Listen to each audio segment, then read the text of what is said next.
Find the energy, the frequency and the momentum of an X-ray photon of wavelength 0.1 nanometre. आपको wavelength दी हुई है 0.1 nanometre, तो ये आपकी हो जाएगी आपकी 1 एंगस्ट्रॉम। एनर्जी, फ्रीक्वेंसी और मोमेंटम सब कुछ पूछा है, तो फ्रीक्वेंसी तो हम फटाफट निकाल लेंगे। फ्रीक्वेंसी जो होगी इसकी न्यू, वो हो जाएगी सी बाई लेमडा।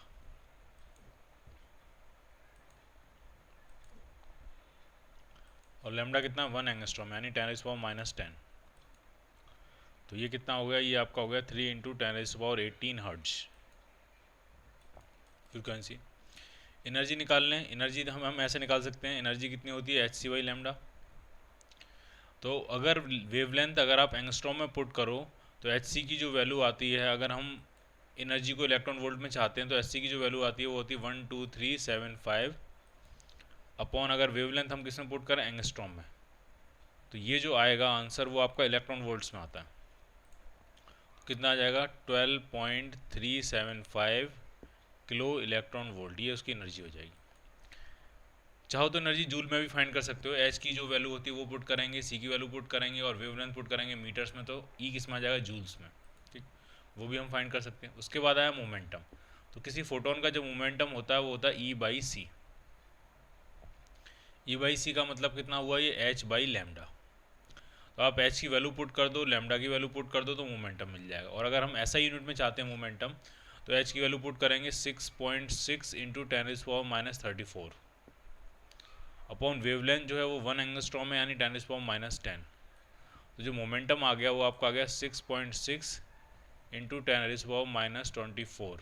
यूनिट क्या जाएगी, केजी इंटू मीटर पर सेकेंड। ये आ गया आपका momentum. Iron emits K alpha x ray of energy 6.4 kilo electron volt, ये वोल्ट होगा V। And calcium emits K alpha x ray of 3.69 kilo electron volt. Calculate the times taken by the iron K alpha photon and calcium K alpha photon to cross a distance of 3 kilometre. दोनों की energy अलग अलग दी है, एक iron के alpha atom है, एक iron के अल्फा फोटोन है और एक आपका कैल्शियम के अल्फा फोटोन है। और दोनों की एनर्जी अलग अलग है, लेकिन दोनों ही फोटोन है तो दोनों की स्पीड सेम होगी। स्पीड कितनी होगी दोनों की, 3 × 10⁻8 मीटर्स पर सेकेंड। एनर्जी अलग अलग है तो फ्रिक्वेंसी अलग अलग होगी, वेवलेंथ अलग अलग होगी, बट दोनों की स्पीड क्या होगी, सेम। तो पूछ रहे हैं दोनों को क्रॉस करने में, 3 किलोमीटर क्रॉस करने में कितना टाइम लगेगा, तो स्पीड सेम है तो टाइम भी सेम लगेगा। कितना, 3 किलोमीटर्स, किलोमीटर्स को मीटर्स में कन्वर्ट कर लेते हैं, अपॉन स्पीड 3 × 10⁻8। तो ये आपका आ जाएगा 10⁻−5 सेकेंड्स। दोनों को जो टाइम लगेगा वो 10⁻−5 सेकेंड लगेगा।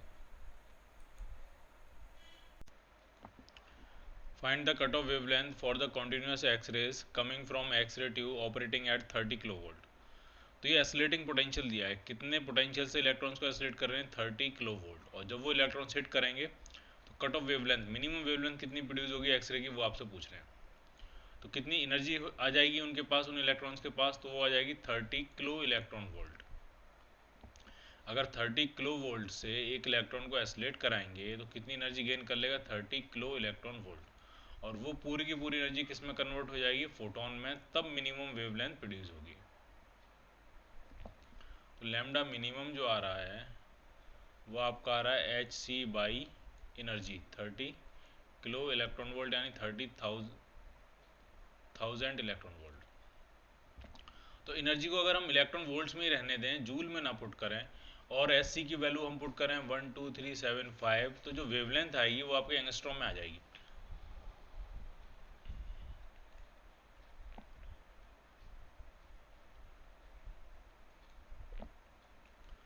तो ये कितना आ जाएगा, तो ये आपका आ जाएगा 1.2375 अपॉन 3, और ये वेवलेंथ किस में आएगी, एंगस्ट्रॉम में। 3 से डिवाइड करते हैं, 0.4125 एंगस्ट्रॉम। ये होगी उस कट ऑफ वेवलेंथ, ये होगी minimum wavelength, cut off wavelength. इससे कम वेवलेंथ नहीं मिलेगी, जो भी एक्सरेज मिलेंगी इससे ज़्यादा वेवलेंथ की मिलेंगी। What potential difference should be applied across an X-ray tube to get X-ray of wavelength not less than 0.1 nanometre. इससे कम वेवलेंथ नहीं चाहिए, ये मिनिमम वेवलेंथ है, इसका मतलब यही कट ऑफ वेवलेंथ होगी। और ये कट ऑफ वेवलेंथ चाहिए तो कितना पोटेंशियल डिफरेंस, कितना एक्सीलरेटिंग पोटेंशियल हमें एक्स रे ट्यूब के अक्रॉस लगाना पड़ेगा, वो आपसे पूछा जा रहा है। तो सीधा सा कंसेप्ट होता है कि अगर आपने पोटेंशियल डेल्टा वी लगाया है तो इलेक्ट्रॉन कितनी एनर्जी गेन करेगा, ई डेल्टा वी, और वो पूरी की पूरी एनर्जी अगर एक स्ट्रोक में एक्सरे में कन्वर्ट हो जाए तो उससे वेवलेंथ मिनिमम आती है। तो क्या फॉर्मूला बनेगा, H C by lambda minimum. और लैम्डा मिनिमम आपको दिया है और एक्सीलरेटिंग पोटेंशियल आपसे पूछा गया। ठीक, तो आराम सुनो, अगर एच सी की वैल्यू हम पुट करें 12375 और लैम्डा पुट करें हम एंगस्ट्रॉम में, तो ये जो आंसर आएगा इनको डिवाइड करने के बाद ये आएगा आपका इलेक्ट्रॉन वोल्ट्स में। और इलेक्ट्रॉन से इलेक्ट्रॉन अगर हम कैंसिल कर लेंगे तो पोटेंशियल किस में आ जाएगा, वोल्ट्स में। तो वैसा ही करते हैं, ई डेल्टा वी कितना हो गया आपका 12375 अपॉन वेवलेंथ कितनी है 0.1 नैनोमीटर यानी 1 एंगस्ट्रॉम। तो ये पूरा कितना आ जाएगा आपका, इतना इलेक्ट्रॉन वोल्ट।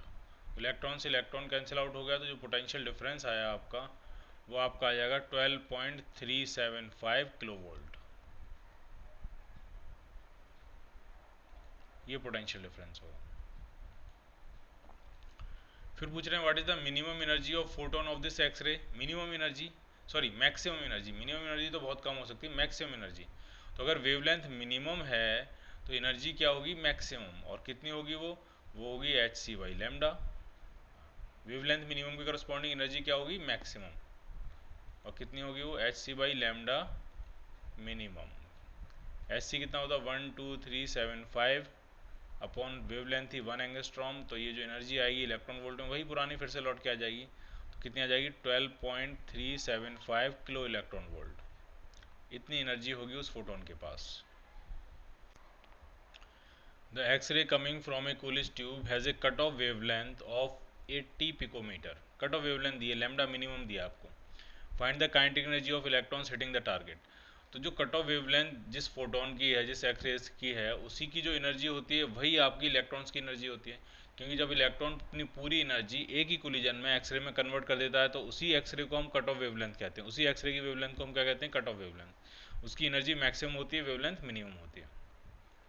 और इक्वेशन भी यही बनती है कि अगर इलेक्ट्रॉन को डेल्टा वी से एसलेट कर रहे हो तो कितनी काइनेटिक एनर्जी गेन करेगा, ई डेल्टा वी। और यही पूरी की पूरी किस में कन्वर्ट हो जाएगी, एच सी बाई लैम्डा में। और ये जो लैम्डा होता है ये मिनिमम होता है। तो बस काइनेटिक एनर्जी ही पूछी आपसे, तो यही आपसे पूछा गया टोटल कितना होगा ये। तो H C 12375 upon wavelength picometre में है, इसको एंगस्ट्रॉम में कन्वर्ट करते हैं तो 10⁻²। अब ये बना एंगस्ट्रॉम। ठीक, तो ये आपका आ गया 12375, एक ज़ीरो भी ऊपर आएगा, एक ज़ीरो से 10⁻1 हो जाएगा डिवाइडेड बाई 8। अब 8 से हम सिर्फ क्या कर लेते हैं, इसको डिवाइड कर लेते हैं। तो कितना आ जाएगा 12375 डिवाइडेड बाई 8। तो ये आपका आ जाएगा 15460। डिवाइड कर लेते हैं, आप खुद से कर सकते हो डिवाइड। तो जो भी आएगा वही आंसर आ जाएगा इलेक्ट्रॉन वोल्ट्स, वो उतनी एनर्जी हो जाएगी। अगर हम यहाँ पॉइंट लगा लें तो ये आंसर क्या बन गया, kilo electron volt. If the operating potential in an x ray tube is increased by 1%। Potential जो है ट्यूब का वो 1% से इंक्रीज कर रहे हैं, वही what percent does the cut off wavelength decrease. तो पहले ये बताओ कट ऑफ वेवलेंथ पक्का डिक्रीज करेगी। अगर पोटेंशियल इंक्रीज कर रहे हो तो एनर्जी इंक्रीज होगी, एनर्जी इंक्रीज होगी तो वेवलेंथ डिक्रीज करेगी। तो वही पूछ रहे हैं कितने परसेंट से डिक्रीज कर जाएगी। तो क्या रिलेशन होता है, अगर मान लिया एसलेटिंग पोटेंशियल वी है, ऑपरेटिंग पोटेंशियल एसलेटिंग पोटेंशियल वी है, वी मान लेते हैं, डेल्टा नहीं लिखते हैं, थोड़ा इजी रहेगा। और वेवलेंथ जो है कट ऑफ वेवलेंथ वो लैम्डा है, लैम्डा मिनिमम नहीं रख रहे हैं, सिर्फ लैम्डा रख रहे हैं। तो इक्वेशन क्या बनती है, अगर वी पोटेंशियल से इलेक्ट्रॉन को एसलेट कराओगे तो कितना कितना काइनेटिक एनर्जी गेन करेगा, ई वी। ठीक, ई इलेक्ट्रॉन का चार्ज है, वी क्या है, पोटेंशियल। और वही पूरी की पूरी काइनेटिक एनर्जी एक हिट में एक कोलिजन में किस में कन्वर्ट हो जाए, एक्सरे में। तो वो जो लैम्डा होती है वो मिनिमम होती है। तो यहाँ से गौर से देखो, लैम्डा इंटू वी का जो प्रोडक्ट आ रहा है वो कांस्टेंट आ रहा है, वो एच सी अपॉन ई है। ये पूरी तीनों चीज़ें कांस्टेंट हैं, यानी अगर कोई एसलेटिंग पोटेंशियल डबल कर दे तो वेवलेंथ एग्जैक्टली हाफ हो जाएगी। ठीक, अब एसिलेटिंग पोटेंशियल बढ़ा रहे हैं 1% से, तो वेवलेंथ पे क्या इफेक्ट पड़ेगा वो आपसे पूछा गया। तो जब चेंज 5% से कम होता है तो एरर इक्वेशन से सॉल्व करते हैं। तो हम इसको करने जा रहे हैं डिफरेंशिएट। फर्स्ट का differentiation D lambda V as it is plus lambda as it is V का differentiation D V is equal to constant का डेरिवेटिव 0। ठीक है, तो लैम्डा को इस पूरे टर्म को धर ले जाते हैं, डिवाइड कर लेते हैं, तो डी लैम्डा इंटू वी जो आ रहा है वो आपका आ रहा है minus times lambda into D V. तो डी लैम्डा अपॉन लैम्डा कितना आ जाएगा, minus times D V upon V. अगर दोनों तरफ 100 से मल्टीप्लाई कर दें तो गौर से देख के बताओ ये क्या बन गया, ये बन गया परसेंटेज चेंज इन वोल्टेज, और ये क्या है, ये है परसेंटेज चेंज इन वेवलेंथ, और बराबर बराबर हैं बट माइनस लगा है। यानी अगर वोल्टेज 1% से इंक्रीज करेगा तो वेवलेंथ 1% से डिक्रीज कर जाएगी, अगर वोल्टेज 2% से इंक्रीज करेगा तो वेवलेंथ 2% से डिक्रीज कर जाएगी। ठीक, माइनस का मतलब अपोजिट होता है। अगर वोल्टेज 1% से डिक्रीज कर रहा होगा तो वेवलेंथ 1% से इंक्रीज कर जाएगी। ठीक, और ये प्रोसेस सिर्फ कब लग सकता है, जब चेंज 5% से क्या हो, कम हो। तो इसका आंसर बनेगा कितने परसेंट से डिक्रीज कर जाएगा, 1% से।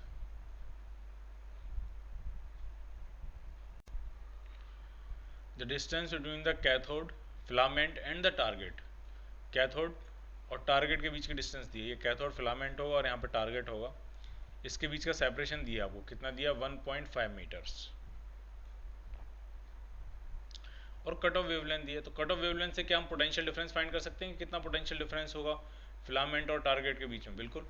तो ई डेल्टा वी जो होता है वो किसके बराबर होता है, H C by lambda minimum. तो जो पोटेंशियल डिफरेंस आ जाएगा वो आपका आ जाएगा H C upon lambda minimum into E. ठीक, एच सी की वैल्यू कितनी होती है, 12375 यूनिट। अगर देखें, अगर हम उसकी यूनिट देखें, ये 12375 की यूनिट क्या होती है, 12375, तो ये होता है आपका इलेक्ट्रॉन वोल्ट इंटू एंगस्ट्रॉम, ये इसकी यूनिट होती है, अपॉन वेवलेंथ अगर एंगस्ट्रॉम पुट करें तो 0.3 एंगस्ट्रॉम, और इलेक्ट्रॉन को इलेक्ट्रॉन ही रहने देते हैं, उस इलेक्ट्रॉन से ये इलेक्ट्रॉन कैंसिल आउट हो जाएगा, एंगस्ट्रॉम से एंगस्ट्रॉम कैंसिल आउट हो जाएगा, तो सिर्फ क्या बचा, वोल्ट। और कितना होगा, ये पॉइंट हटाते हैं, 0 लगाते हैं, 3 से डिवाइड करते हैं,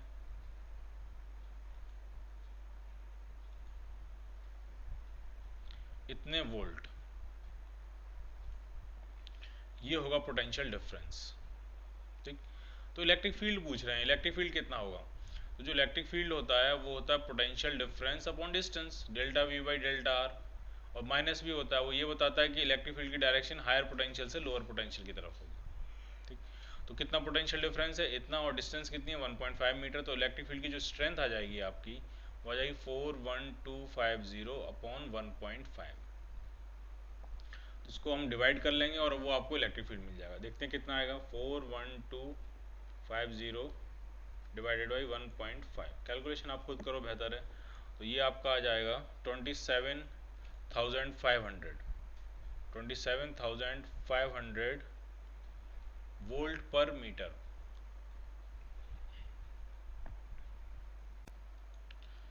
the short wavelength limit shifts by 26 picometer when the operating voltage of an X-ray tube increased by 1.5 times।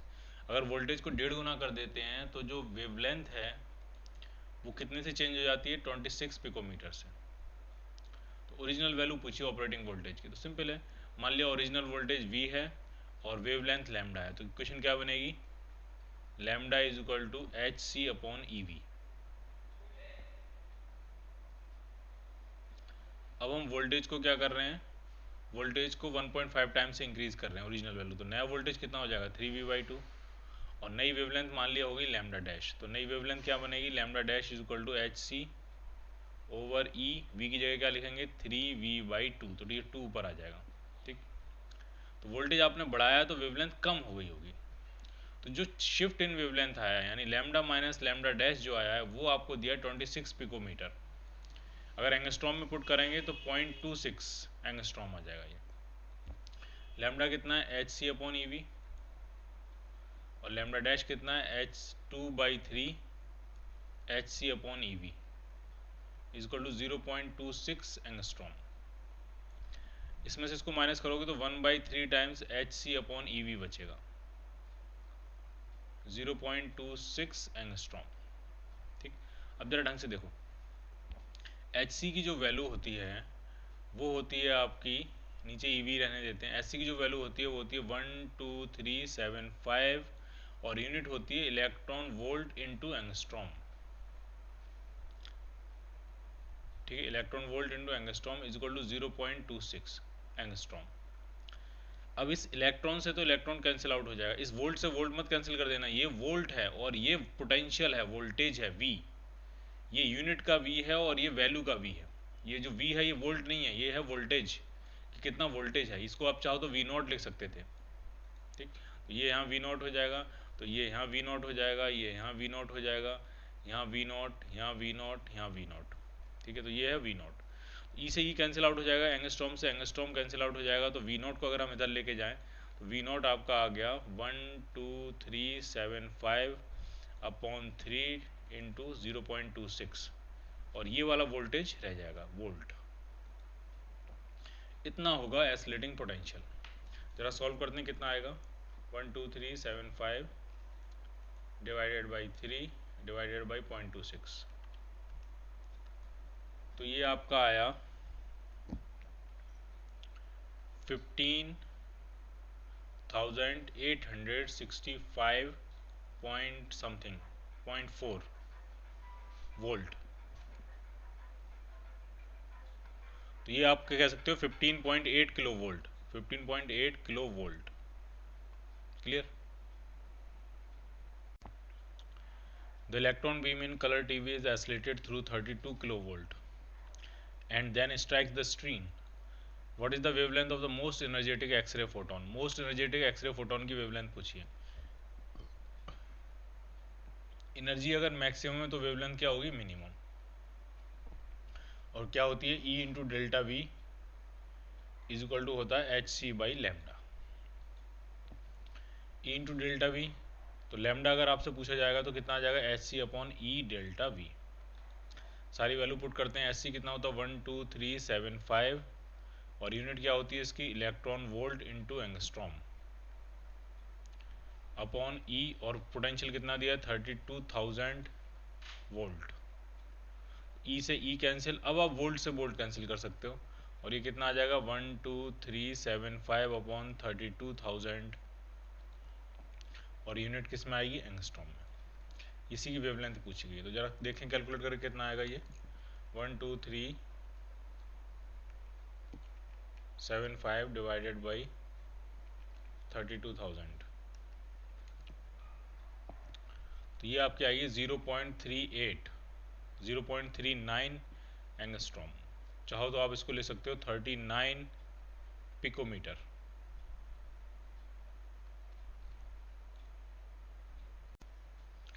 When 40 kilovolt is applied across X-ray tube, X-ray is obtained with the maximum frequency of 9 into 10 is power 18 Hz. तो जो electrons एस्लेट करे होंगे उनके पास kinetic energy कितनी आई होगी, तो वो आ जाएगी होगी 40,000 इलेक्ट्रॉन वोल्ट। और ये काइनेटिक एनर्जी जब पूरी की पूरी एक्सरे में कन्वर्ट होगी तो मैक्सिमम फ्रीक्वेंसी होगी।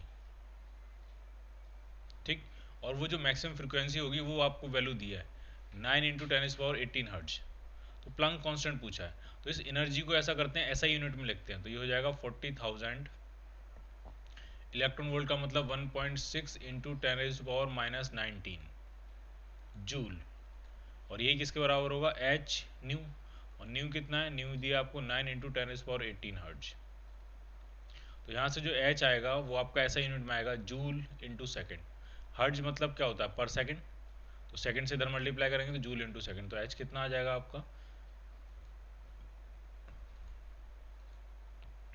64 अपॉन 9 इंटू 10 रेज पावर कितना आएगा, तो ये 3 जीरो जो हैं उससे ये 10 रेज पावर माइनस 16 हो जाएगा, और ये 18 इधर आएगा तो माइनस 18 भी हो जाएगा, तो माइनस 16 माइनस 18, तो ये आपका हो गया 64/9 into 10 raise power minus 34। Unit क्या बनेगी, जूल इंटू सेकेंड।